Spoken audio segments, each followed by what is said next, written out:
আসসালামু আলাইকুম, সবাই কেমন আছেন? আশা করি সবাই ভালো আছেন। আলহামদুলিল্লাহ আমিও ভালো আছি। যেহেতু সামনে বিয়ের জন্য গিফট পারচেজ করতে চলে যাই সোজা তাঁতীবাজার। যেহেতু ভেবেই রেখেছিলাম যে সিম্পলের মধ্যে ইউনিক গোল্ড কালেকশন নিব, তাই আর দেরি না করে তাঁতীবাজার চলে যাই অ্যান্ড সুন্দর একটা দোকানে যাই অ্যান্ড যে এখানে অনেক দুবাই কালেকশন ছিল, সিম্পলের মধ্যে ইউনিক ইয়ার টপ ছিল অ্যান্ড এখান থেকে আমি একটা চয়েস করে সুন্দর করে নিয়ে নেই।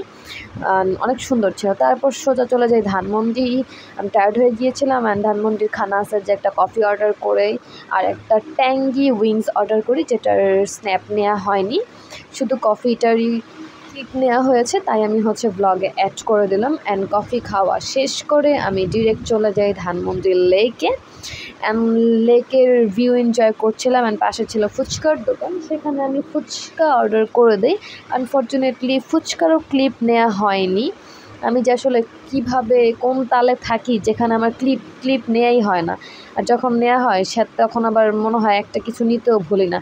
যাই হোক, ফুচকাটা একদমই মজা ছিল না। তারপর আর কি খাওয়া দাওয়া শেষ করে আমি চলে আসলাম বাসার উদ্দেশ্যে অ্যান্ড বাতাস খেতে খেতে বাইকে করে আমি সুন্দরভাবে আসছিলাম।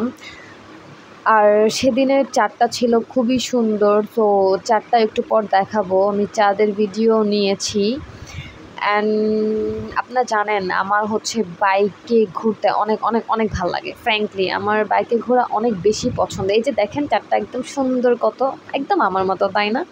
যাই হোক, জোক স্কিপ করে দিন। তারপর আর কি চলে আসলাম রাত করে, আর তারপরে আম্মু বলল যে চলো বাইরে যাব।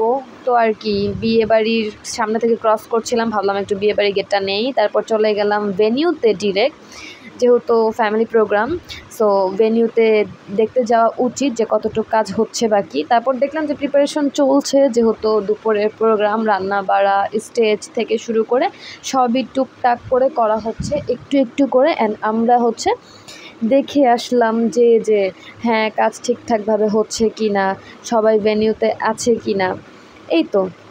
তারপর আমি যেহেতু একটু মেহেদি লাগিয়েছিলাম, আমি তো একটু করেই আমার হাত দেখাচ্ছিলাম।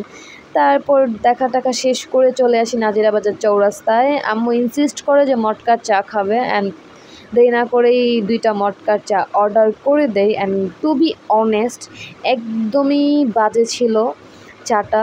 কোনোভাবেই আমার 60 টাকা অনুযায়ী মটকার চা অর্থিত মনে হয়নি। এর থেকে 10-20 টাকার চা কোয়াইট বেটার। শুধু উপরে একটু দুধ দিয়ে কফি পাউডার দিয়ে ডেকোরেশন করে দিয়েছে। চাটা একদমই ঠিক ছিল না, খুবই পাতলা ছিল, যা আমার কাছে একদমই ভাল লাগেনি। যাই হোক, যেহেতু আম্মু ইনসিস্ট করেছে, না খেলে কি আর হয়। এই তো খাচ্ছিলাম। হোপফুলি রিঅ্যাকশন দেখেই বুঝবেন। Thanks for watching. It's all about today.